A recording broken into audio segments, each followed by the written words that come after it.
তো যাই হোক এই সিনেমার শুরুতে আমরা আলোকিত বস্তুকে মাঠের দিকে আসতে দেখি। আর সেটা নিউ ইয়র্কের একটা ছোট্ট ছেলে জোশ তার টেলিস্কোপ দিয়ে দেখছিল। আর সে বলটি দ্রুত ওই ছেলেটির ঘরে একটা মাছের অ্যাকুরিয়ামের মধ্যে এসে পড়ে। আর দ্রুত ওই অ্যাকুরিয়ামের পানি শুষে নেয়, যেটা দেখে জোশ খুব অবাক হয়ে যায়। মানে পাথরটার পাওয়ার ছিল সে যেকোনো পানি ওটার ভিতর শোষণ করে নিতে পারতো। আর তারপরের দৃশ্যে আমরা দেখি ৩ মাস কেটে গিয়েছে এবং আবারও একটা আগুনের গোলা দ্রুত মাঠের দিকে আসছে। আর এই গোলাটি আগের গোলা থেকে অনেক বেশি বড় ছিল। আর একটা লিবার্টি আইসল্যান্ডের কাছে ক্র্যাশ করে, আর যখনই সেটার আগুন নিভে যায় তখন আমরা দেখি ওটা কোনো বল ছিল না, সেটার সাথে একটা স্যুট পরা মানুষ ছিল। কিন্তু লোকটির চলাফেরা ছিল অদ্ভুত। আর লোকটি চলতে চলতে সিটির ভেতরে প্রবেশ করে। আর সবাই তাকে অদ্ভুতভাবে দেখতে পারে, কারণ তার চলাফেরা ছিল অদ্ভুত রকমের, কেন যেন রোবটিক। তো ওই লোকটি রোড ক্রস করার সময় একটা গাড়ির সাথে ধাক্কা খায়, কিন্তু তার কিছুই হয় না, শুধুমাত্র অদ্ভুতভাবে তার ডান পাটা ঘুরে যায়, মানে মচকে যায়। আর এরপর যখনই গাড়ির ড্রাইভার তাকে উদ্ধার করার জন্য বাইরে আসে ততক্ষণে লোকটি গায়েব হয়ে গিয়েছে। এরপর সে হাঁটতে হাঁটতে নির্জন একটি জায়গায় এসে দাঁড়িয়ে পড়ে। আর তখন আমরা সবাই অবাক হয়ে যাই। আর তার কান থেকে গেটের মধ্যে একটা কিছু ওপেন হয়, সেখানে ছোট্ট মানুষ দেখতে পাই যারা দড়ির সাহায্যে বাইরে এসে ওই লোকটির পায়ের কাছে আসে। আর সেখানে একটি গেট ছিল, আর বাটন চাপ দিয়ে গেটটি খুলে যায় এবং আমরা দেখি ওটার ভিতরে অনেক তার রয়েছে। আর সেখানে গেছে তার ছিঁড়ে গিয়েছে এবং ওই পায়ের তার রিপেয়ার করা শুরু করে। আর এখন পা কন্ট্রোল করার লোকটি ব্রেন কন্ট্রোল করার লোকটির কাছে যায়। আর আমরা বুঝতে পারি এটা কোনো মানুষ না কিংবা কোনো এলিয়েন না, এটা হচ্ছে পুরোটা একটা স্পেসশিপ, যা নবযান, যা মানুষের মতো দেখতে, পুরোটা একটা শিপ। আর এই শিপে করে ছোট ছোট মানুষগুলো বা এলিয়েনগুলো আরেক পৃথিবী থেকে আমাদের পৃথিবীতে এসেছে। যাই হোক, মানুষের মতো দেখতে এই শিপটাকে কন্ট্রোল করছে অনেকগুলো ছোট ছোট এলিয়েন। আর আমাদের এই সিনেমাতে এলিয়েনদের সাথে পরিচয় করে দেওয়া হয়েছে নাম্বার দিয়ে। যেমন মেম্বার নাম্বার 1 হচ্ছে এই শিপের ক্যাপ্টেন, আর তার চেয়ারে এই পুরো শিপটি ছিল। এবং মেম্বার নাম্বার 2 ছিল ক্যাপ্টেনের অ্যাসিস্ট্যান্ট, বা তাকে আপনি দ্বিতীয় ক্যাপ্টেনও বলতে পারেন। আর মেম্বার নাম্বার 3 হচ্ছে এখানকার সিস্টেম ইনচার্জ, আর সে হচ্ছে একটা মেয়ে। তো যাই হোক, এই শিপের ক্যাপ্টেন মানে মেম্বার নাম্বার 1 পুরো শিফট কিভাবে চলবে সেই কমান্ডটা দেয়। এবং শিফটের প্রত্যেকটি বডি কন্ট্রোল করার জন্য আমরা আলাদা আলাদা এলিয়েন দেখি, যেমন হাত কন্ট্রোল করার জন্য একটা, পা কন্ট্রোল করার জন্য একটা এলিয়েন। তো এলিয়েনরা একটা রিপোর্ট এনে ক্যাপ্টেনের কাছে যায় এবং ইঞ্জিনিয়ারের পক্ষ থেকে বলা হয় অ্যাক্সিডেন্টের কারণে এই শিপটা এখন আর চলতে পারবে না, কিন্তু এটা আমরা ঠিক করতে পারবো, তবে এর জন্য পৃথিবীর 2-3 দিন সময়ের প্রয়োজন। আর এই সময়ের মধ্যে পুরোপুরি ঠিক করে ফেলতে পারবো আমরা। আর এছাড়াও এই শিপের ট্র্যাকিং সিস্টেম নষ্ট হয়ে গেছে, মানে রাডার সিস্টেম নষ্ট হয়ে গেছে। তো এই পরিস্থিতির জন্য ক্যাপ্টেন সকল মেম্বারকে নিয়ে একটা মিটিং ডেকে। আর মিটিং থেকে আমরা জানতে পারি তারা প্ল্যানেট নীল থেকে এসেছে, কারণ তাদের প্ল্যানেটে পানি এবং লবণ শেষ হয়ে গিয়েছে। তো এজন্য তারা প্ল্যানেট ধ্বংস হয়ে যাচ্ছিল। তারা আবারও পৃথিবীতে এসেছে মূলত লবণ ও পানির জন্য, যেটা দিয়ে তারা তাদের প্ল্যানেটকে বাঁচাতে পারবে। আর এজন্যই তারা ৩ মাস আগে একটা পাথর পৃথিবীতে ফেলেছিল। আর তাদের উদ্দেশ্য ছিল পাথরটা সমুদ্রে ফেলবে এবং সমুদ্রের পুরো পানি তারা নিয়ে নেবে, তারপর তারা এখান থেকে চলে যাবে। কিন্তু দুর্ভাগ্যবশত সেই বলটি বা ওই পাথরটি একটা মানুষের কাছে চলে গিয়েছে। আর কার কাছে গিয়েছে সেটা তো আমরা জানি, একটা পিচ্চির কাছে, যার নাম হচ্ছে জোশ। তারা এই বলটি খোঁজার জন্য মূলত এখানে এসেছে, যাতে ওই বলটি দিয়ে পৃথিবীর পানি এবং লবণ নিয়ে তারা তাদের পৃথিবী বাঁচাতে পারে। কিন্তু যাই হোক, তখনই আমরা দেখি ওই পিচ্চির জোশ জানালা দিয়ে মানুষের মতো দেখতে ওই শিপটাকে দেখতে থাকে এবং মাকে বলে, মা দেখো এখানে একটা আজব লোক দাঁড়িয়ে রয়েছে। আর তার মা যখন আসে আমরা তখন অবাক হয়ে যাই। এই মহিলাটি গাড়ি চালিয়ে এই শিপটাকে অ্যাক্সিডেন্ট করেছিল। তো এই মহিলাটি তাড়াতাড়ি শিপের কাছে আসে এবং তাকে সরি বলে। আর মহিলাটি বুঝতে পারছিল না যে এটা একটা স্পেস শিপ, যেটাকে মানুষ মনে করছে। শিপের ভেতরে এলিয়েনরা অনেক ঘাবড়ে যায়, কারণ তারা দেখতে মানুষের মতো হলেও অ্যাকচুয়ালি তারা তো আর মানুষ না। আর মানুষের সাথে কিভাবে কথা বলতে হয় বা কিভাবে হাত পা কন্ট্রোল করতে হয় এটা তো তারা জানে না। মানে মানুষের আচরণ সম্পর্কে তাদের কোনো ধারণা নেই। মানুষের সাথে কিভাবে কথা বলতে হয় এটার জন্য তারা গুগলের সাহায্য বা ইন্টারনেট সাহায্য নেয়, যাতে করে তারা মানুষের আচরণ সম্পর্কে জানতে পারে। এবার প্রথমবারের মতো ওই শিপের ক্যাপ্টেন একটা মানুষের মতো কথা বলার চেষ্টা করে। আর অন্যদিকে আমরা কয়েকটা পুলিশ অফিসারকে দেখি, তারা ওই লিবার্টি আইসল্যান্ডে যেখানে ওই শিপটি ক্র্যাশ করেছিল সেখানে কিছু ইনভেস্টিগেশন বা তদন্ত করছিল। তো পুলিশের লোক সেখানে ওই ক্র্যাশের জায়গাটা থেকে মানুষের মুখের ছাপ দেখতে পায়, কিন্তু তারা বুঝতে পারে না এটা কিভাবে পসিবল। ওই একটা কিছু ক্র্যাশ করেছে, সেটার চেহারা মানুষের মতো হবে কেন। তো যাই হোক, এরপর তারা মানুষের চেহারার উপর ভিত্তি করে মানুষের খোঁজার চেষ্টা করে। এখানে আমরা দেখি হিউম্যান শিপ মহিলার সাথে কথা বলার চেষ্টা করছে। ভিতর থেকে এলিয়েনরা যে কথা বলছে ওটা তো হিউম্যান শিপের যে লাউড স্পিকার বা মাইক রয়েছে সেটার মধ্যে দিয়ে বাইরে আসে। তো স্পিকারের সাউন্ড এত বেশি ছিল যে আশেপাশের জিনিসগুলো ভাঙতে শুরু করে। এরপর তারা স্পিকারের সাউন্ড কমায় বা অ্যাডজাস্ট করে, যার ফলে সাউন্ড স্বাভাবিক হয় এবং ওই শিপটি বলে আই এম ওকে। তারপর মহিলাটিকে জোশকে স্কুলে পাঠিয়ে দিয়ে শিপকে তার বাড়িতে ইনভাইট করে। তো শিপের ক্যাপ্টেন মহিলার সাথে কথা বলতে বলতে নিজেকে ডেভ নামে পরিচয় দেয়। আর মানুষের নাম যে ডেভ হতে পারে এই তথ্যটি তারা গুগল থেকে এইমাত্র সার্চ করে পেয়েছে। তো এই ডেভের নামে মূলত এই সিনেমাটির নাম ডেভ হয়েছে। তো যাই হোক, ডেভের চোখ দিয়ে শিপের মেম্বাররা জোশের একটি ছবি দেখতে পায়। এবং সেখানে তারা তাদের হারিয়ে যাওয়া বলটি দেখতে পায়, যেটার জন্য তারা এখানে এসেছে। তো এরপর শিফটি বা ক্যাপ্টেন ওই বল সম্পর্কে জিজ্ঞাসা করে, আর জোসের মা বলে ডেভ ওই বল নিয়ে তার সায়েন্স এক্সিবিশনে গেছিল। তো যাই হোক, এরপর শিপের ভিতর লোকজন জোসের সাথে মিট করতে যায় যে ওর কাছে যেহেতু পাথরটি রয়েছে, ওই পাথরটি পেয়ে গেলে তাদের ঝামেলা শেষ। তো এরপর জোসের মাকে একটা অজুহাত দেখিয়ে তারা সেখান থেকে বের হয়, আর এখানে ডেভের মুভমেন্ট নম্বর 2 কন্ট্রোল করছিল।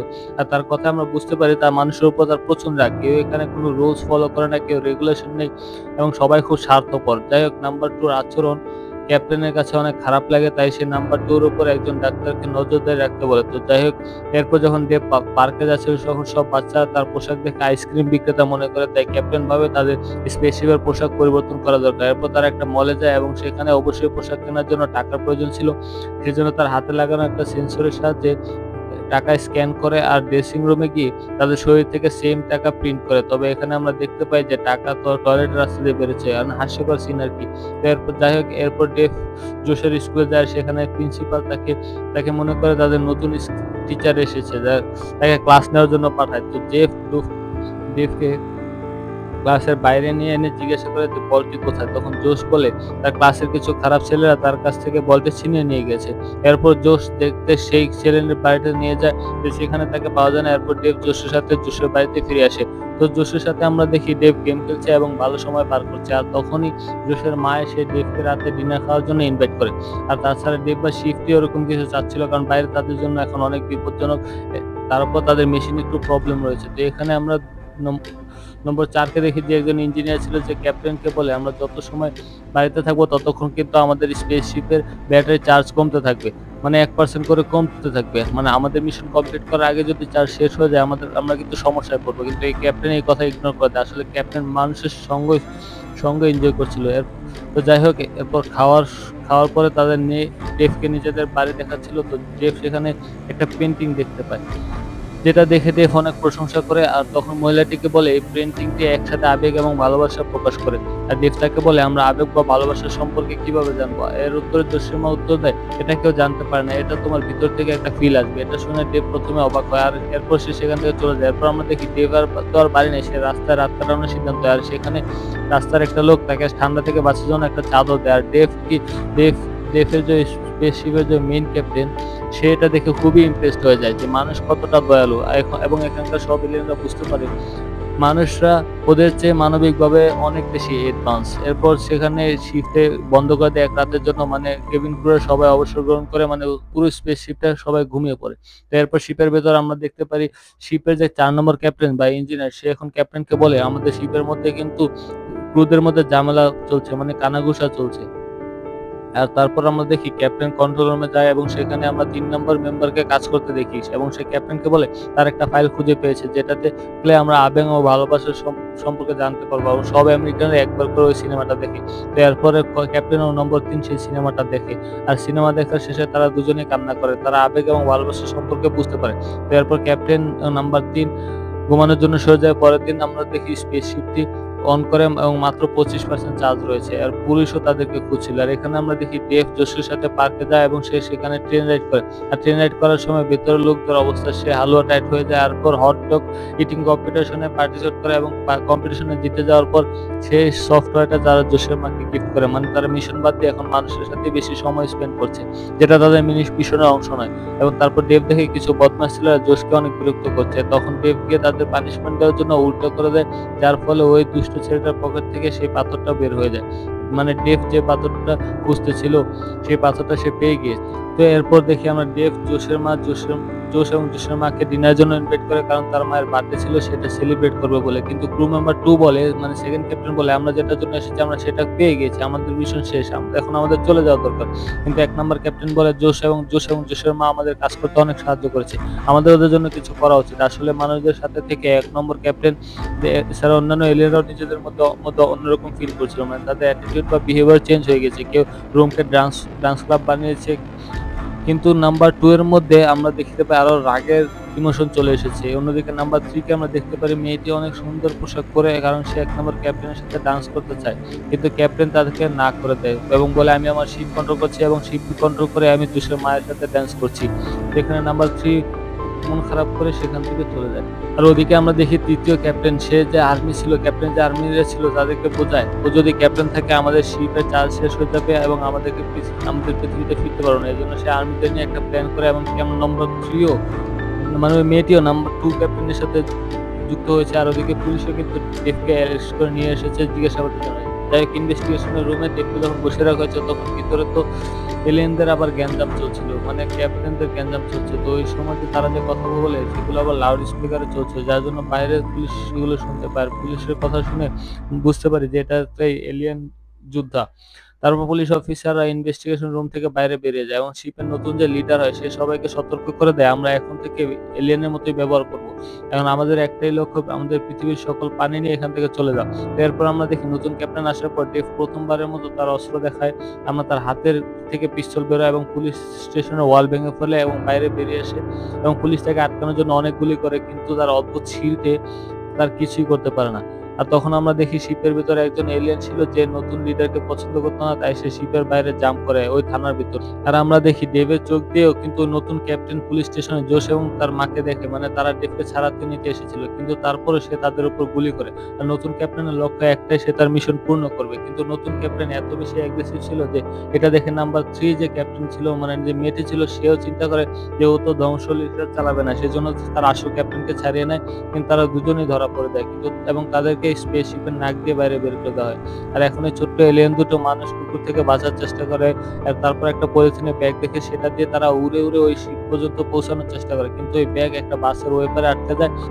কিন্তু এখানে তাদের আরো সাপে বর হয়, মানে ওই এপারের মাধ্যমে তারা আরো রকেটের মতো গিয়ে ওই শিপের পায়ের উপর পড়ে। আর তখন ক্যাপ্টেন 1 ক্যাপ্টেন 3 কে বলে আর যে আমি খুবই দুঃখিত যে আমি তোমার সাথে ডান্স করিনি, আর তুমি আমাকে সাহায্য না করলে হয়তো এই মিশন এত সহজ হতো না। এরপর তারা শিপের ভিতর চলে যায়। আমরা দেখি ডেভ অন্য মানুষের দেখা দেখি সেও গাড়ি থামানোর চেষ্টা করে, কিন্তু কোনো এক ট্যাক্সি থামে না। এরপর সে জোর করে একটা গাড়িকে থামিয়ে নেয়, কারণ সে চায় না তাদের শিপের ব্যাটারি আর ওয়াস্ট হোক বা নষ্ট হোক, কারণ তাকে তাড়াতাড়ি সমুদ্রের পানিতে পাড়ে যেতে হবে। অন্যদিকে আমরা জোশ তার মাকে বলে ডেভ এত খারাপ হতে পারে না, আমার মনে হয় এখানে কোনো সমস্যা হচ্ছে, চলো আমরা ওকে সাহায্য করি। এরপর পুলিশ স্টেশনে একজন পুলিশ একটা ছোট্ট এলিয়েনকে তার কফির ভিতর পায়। তারা বুঝতে পারে যে আসল ঘটনা কি হয়েছে, মানে আসল ঘটনা জানতে পারে। এরপর পুলিশকে ডেভের পিছনে অর্ডার দেওয়া হয়। আর দেখি আমরা নতুন ক্যাপ্টেন ডেভকে নিয়ে সমুদ্রের পাড়ে পৌঁছে গিয়েছে এবং অর্ডারতে ওই বলটিকে এখনই অ্যাক্টিভ করে পানিতে ফেলে দেওয়ার জন্য, এবং পৃথিবীর সব পানি ওই বলটি অ্যাবজর্ব করতে পারে, মানে ওই বলটি পুরো পৃথিবীর পানি সব পানি নিয়ে নেবে এবং তারা ওই বলটি নিয়ে তারা চলে যাবে। তো ওটা করলে যেটা হবে, এই পৃথিবীর ধ্বংস হয়ে যাবে। তো এই বলটি যখন ছুঁড়ে মারে তখন মেইন ক্যাপ্টেন চলে আসে এবং একটা হাতের কন্ট্রোল নিয়ে এটা করতে বাধ্য দেয়। আর শিপের ভেতর আমরা দেখতে পাই মেইন ক্যাপ্টেন আবারও তার কন্ট্রোল নিয়ে নিয়েছে এবং সকল ক্রু মেম্বাররাও তাদের প্রথম ক্যাপ্টেনকে আবারও নেতা হিসেবে মেনে নেয়। তবে এর ভেতরে গ্যাঞ্জামের কারণে শিপের কন্ট্রোলিং সিস্টেমের সমস্যা হয়, যার ফলে ডেভ পড়ে যায় এবং শিপ পড়ে যায় আর শিপের হাত থেকে বলটি পড়ে পানিতে পড়ে যায়। এখন সমুদ্রে যেহেতু বলটি পড়ে গেছে এবং সেটা সমুদ্রের সমস্ত পানি শুষে নিতে থাকে, এবং তখন ক্যাপ্টেন ওই বলটিকে বন্ধ করার অনেক চেষ্টা করে, কিন্তু তাদের শিপে অত এনার্জি ছিল না যে বলটি বন্ধ করবে। কিন্তু তাদের কাছে একটা উপায় ছিল, তাদের কাছে যতগুলো এনার্জি রয়েছে অতটুকু এনার্জি দিয়ে হয় তাদের বলটিকে থামাতে হবে, নয়তো তাদেরকে অতটুকু এনার্জি দিয়ে তারা এই পৃথিবী থেকে ফিরে যেতে পারবে। তো তাদের যে কোনো একটা বেছে নিতে হবে। তো এখানে যেহেতু পুরো পৃথিবীকে বাঁচানোর চিন্তা আর এদিকে তাদের নিজেদের পৃথিবীতে ফেরানোর চিন্তা, তো এরপর মেইন ক্যাপ্টেন তাদের সকল ক্রু মেম্বারকে বলে যে আমি এই পৃথিবীকে বাঁচাতে চাই, তবে এর জন্য তারা নিজেদেরকে স্যাক্রিফাইস করতে হবে। তো আমরা দেখি সকল ক্রু মেম্বার রাজি হয়ে যায় স্যাক্রিফাইস করতে, কারণ তারা সবাই পৃথিবীর মানুষের ভালোবাসায় মুগ্ধ হয়ে গিয়েছে আর এই জন্য তারা পৃথিবীর ধ্বংস চায় না। তো এরপর আমরা দেখি ডেভ তার সকল এনার্জি ইউজ করে সে পৃথিবীকে বাঁচায়, মানে বলটি সুইচ অফ করে দেয়। এর ফলে ডেভের পাওয়ার শেষ হয়ে যায়, কিন্তু ততক্ষণে তাদের পিছনে পুলিশ চলে আসে। আর তখন জোশ পুলিশের হাতে একটা ইলেকট্রিক গান ছিল, সেটা নিয়ে ডেভকে চার্জ করে দেয়। আর ডেভ চার্জ হতে তার মুখ থেকে একটা গেট বের হয়, যেটা থেকে নাম্বার 1 ক্যাপ্টেন ও নাম্বার 3 বের হয়। আর তারা পুলিশদেরকে নিজেদের সম্পর্কে সবকিছু বলে, যে তারা কোত্থেকে এসেছে, কেন এসেছে, এবং তারা এটাও বলে যে আমরা পৃথিবীতে ধ্বংস করে আমাদের পৃথিবী